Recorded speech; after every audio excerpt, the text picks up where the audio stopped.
ओम नमः शिवाय। हर हर महादेव। भक्तों, वेद पुराणों में वर्णित है कि शिव ही सत्य हैं, शिव ही सुंदर है। भगवान शिव का न कोई आदि है और न कोई अंत। आपने वेद पुराणों के माध्यम से भगवान शिव की अनेकानेक गाथाएं सुनी होंगी भक्तों, परंतु आज मैं उन्हीं जटाधारी, गंगाधारी और औघड़नाथ शिव भोले की ऐसी कुछ गाथाएं आपको सुनाने जा रहा हूं, जिससे आप सबका यह विश्वास और भी दृढ़ हो जाएगा कि मात्र एक लोटा गंगा जल अर्पण करने से प्रसन्न हो जाने वाले सदाशिव जैसा दानवीर और कोई नहीं है। तो एक बार फिर मेरे साथ बोलिए, बोलिए शंकर भगवान की जय।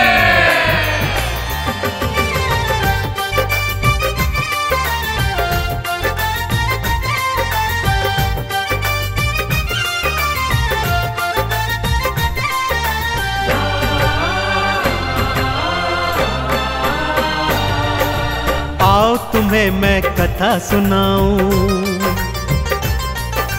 आओ तुम्हें मैं कथा सुनाऊं शिव शंकर भगवान की। असुरों को भी जो वर देते ऐसे दया निधान की, ऐसे दया निधान की। आओ तुम्हें मैं कथा सुनाऊं शिव शंकर भगवान की। असुरों को भी जो वर देते ऐसे दया निधान की, ऐसे दया निधान की। आओ तुम्हें मैं कथा सुनाऊं।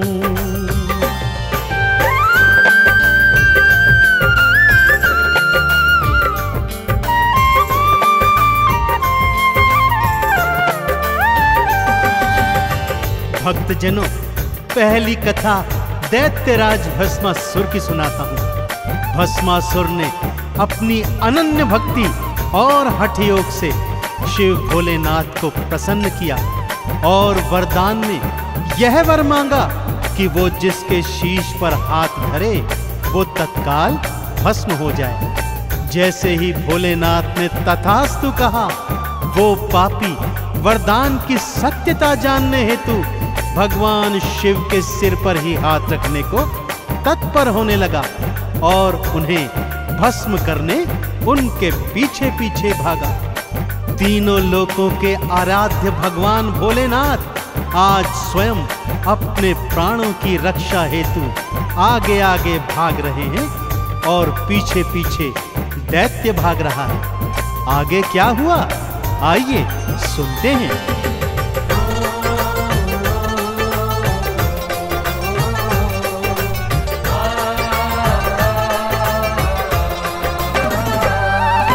पीछे पीछे भागा पापी, आगे शिव जी भाग रहे। सृष्टि के हरता देखो स्वयं मृत्यु से कांप रहे। भागते भागते विष्णु लोक में शिव शंकर देखो आए। हे विष्णु प्राणों को बचाओ, शिव शंकर ये बतलाए। कैसे विष्णु जी ने की थी, हाँ कैसे विष्णु जी ने की थी रक्षा शिव के प्राण की। असुरों को भी जो वर देते ऐसे करुणा निधान की, ऐसे दया निधान की। आओ तुम्हें मैं कथा सुनाऊं शिव शंकर भगवान की। असुरों को भी जो वर देते ऐसे दया निधान की, ऐसे दया निधान की। आओ तुम्हें मैं कथा सुनाऊं।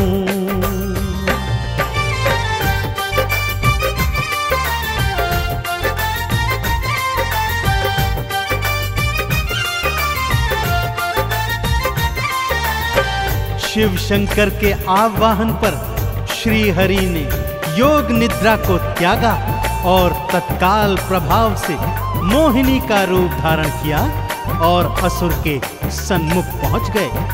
काम आंध होकर ज्यों ही असुर मोहिनी की ओर लपका तो मोहिनी बने विष्णु जी ने कहा कि पहले तुम्हें मेरे साथ साथ नृत्य करना होगा। जैसे जैसे मैं नाचती जाऊं तुम भी वैसे वैसे मेरे साथ नाचते जाना। और मोहवश मोहिनी की ताल पर असुर ता थैया कर नाचने लगा। जैसे जैसे मोहिनी नाचती, भस्मासुर अनुसरण करता जाता। और जैसे ही मोहिनी ने नाचते नाचते अपने स्वयं के सिर पर हाथ धरा, राक्षस ने भी ऐसा ही कर दिया और भगवान शिव के वरदान स्वरूप वो तत्काल भस्म हो गया। इस तरह मोहिनी रूप में श्री हरि विष्णु ने शिव शंकर के प्राणों की रक्षा करी।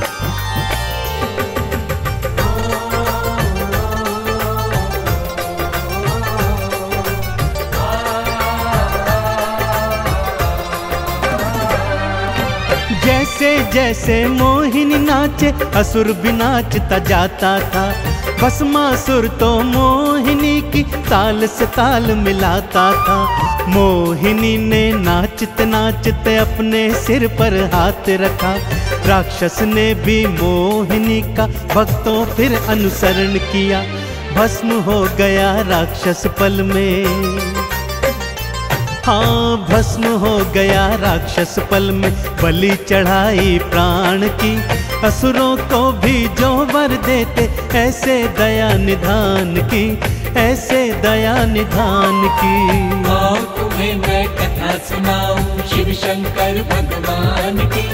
असुरों को भी जो वर देते, ऐसे दया निधान की, ऐसे दया निधान की। आओ तुम्हें मैं कथा सुनाऊं।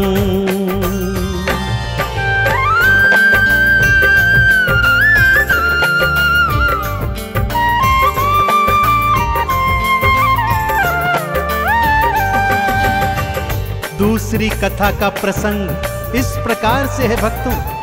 एक बार मां पार्वती भोलेनाथ से शिकायत करते हुए कहती हैं कि लक्ष्मी और ब्रह्माणी तो स्वर्ण के बने महलों में रहती हैं और मैं इस कैलाश पर्वत पर, मुझे भी एक अच्छा सा सोने का बना हुआ महल चाहिए। भोलेनाथ ने बहुत समझाया, परंतु मां गौरा नहीं मानी भक्तों। गौरा की हट के आगे विवश भोलेनाथ ने विश्वकर्मा को आदेश दिया कि वो ऐसी एक स्वर्ण की नगरी बनाए जिसका तोड़ तीनों लोकों में ना हो। भगवान शिव के आदेश की देरी थी कि विश्वकर्मा ने स्वर्ण की ऐसी ही नगरी निर्मित कर दी। मां पार्वती ने जब उस नगरी को देखा तो अति प्रसन्न हो गईं।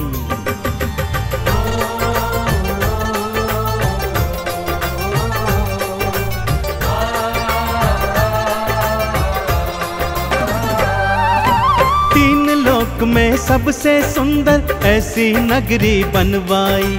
नगरी देखी गौरा ने तो मन ही मन वो हर्षाई। गृह प्रवेश की खातिर कोई पंडित भोले बुलवाओ। यज्ञ हवन और पूजा अर्चन हे शिव शंकर करवाओ। सबने अनुशंसा की भक्तों, हाँ सबने अनुशंसा की भक्तों। फिर रावण के नाम की, असुरों को भी जो वर देते, ऐसे दया निधान की, ऐसे दया निधान की। आओ तुम्हें मैं कथा सुनाऊं शिव शंकर भगवान की। असुरों को भी जो वर देते, ऐसे दया निधान की, ऐसे दया निधान की। आओ तुम्हें मैं कथा सुनाऊं।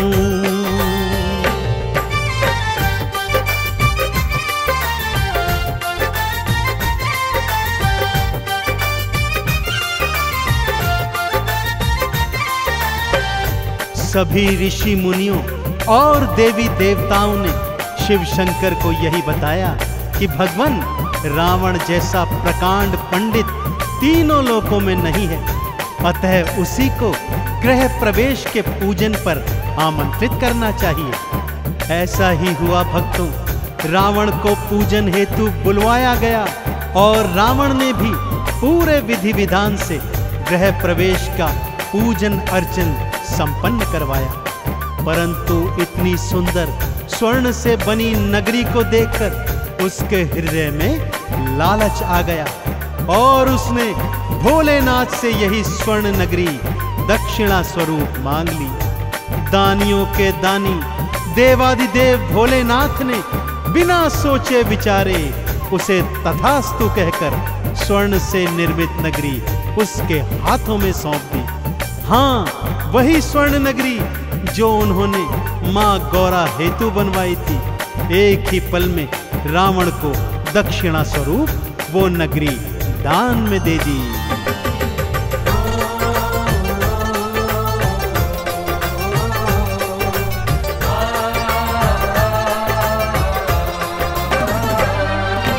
एक पल को ना देर लगाई, दान में लंका दे डाली।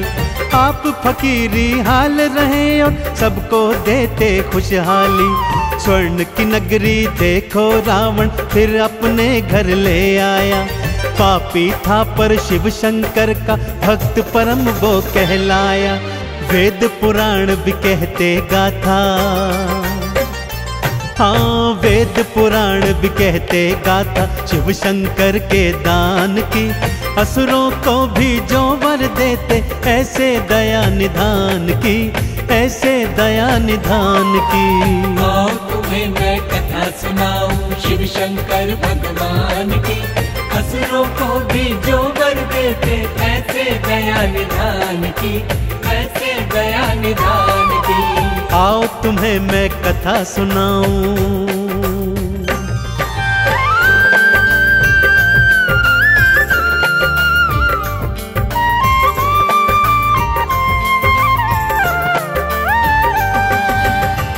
भक्तजनों, भोलेनाथ की लीलाओं और कथाओं से तो वेद पुराण पटे पड़े हैं। जैसे सागर मंथन के समय विषपान करना हो और ब्रह्मा जी को वेदों का ज्ञान तथा विष्णु जी को महालक्ष्मी प्रदान करना हो।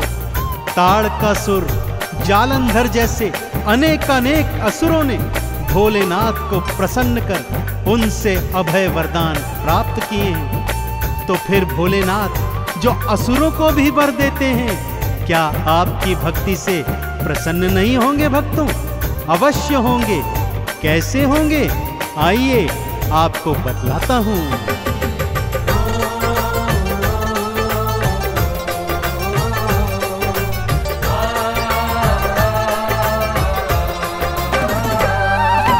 एक लोटा गंगा जल संग में दूध दही घी ले आना। चंदन तिलक लगा पिंडी पर बेल पत्र अर्पित करना। बस इतनी सी भक्ति पर शिव भोले खुश हैं हो जाते। भक्तों के भंडार वो भोले अपनी कृपा से भर जाते। व्यर्थ जन्म न गवाओ भक्तों, हाँ व्यर्थ जन्म न गवाओ भक्तों। आई घड़ी गुणगान की, असुरों को भी जो वर देते ऐसे दया निधान की, ऐसे दया निधान की। आओ तुम्हें मैं कथा सुनाऊं शिव शंकर भगवान की। असुरों को भी जो वर देते ऐसे दया निधान की, ऐसे दया निधान की। हाँ, तुम्हें मैं कथा सुनाऊं।